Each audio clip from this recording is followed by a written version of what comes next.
হ্যাঁ কি করছেন সাহায্য আমাকে দেই তো আমি খুঁজি। আমার তো পায়ে কোনো লোকের ঘরে কাজ করতে পারি না, তাই আগেকার আমার তো মা বাবা নাই, ভাই বোনদের বিয়া দিয়ে দিয়েছি, তাইলে আমি থাকি, তাইলে আমার তো পেটে চালাই। আর ছেলে মেয়ে না বিয়া করিনি বাবা। বিয়ে করেননি? একাই থাকেন তাহলে আপনি? কি করব, আমার তো কেউ নাই, থেকেও না থাকা, কেউ দেখে নাই করে না। কেউ দেখে না? না বাবালো, আমি ঘুরতে পারি না, আমার পায়ে ব্যথা।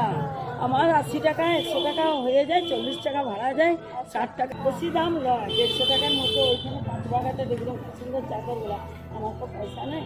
তো বলছে মাসে একবার আসবে, জানুয়ারি, পয়লা জানুয়ারি সব পেরিয়ে আসবে। আমি বলি তাহলে জানুয়ারি। 150 টাকা দাম চাদরের? হ্যাঁ। তাহলে আমরা 200 টাকা দিচ্ছি, ঠিক আছে? হ্যাঁ। 200 টাকা দিচ্ছি, আপনি এই চাদর কিনে নেবেন। দিচ্ছি, আপনি চাদর কিনে নেবেন। আরে ভগবান,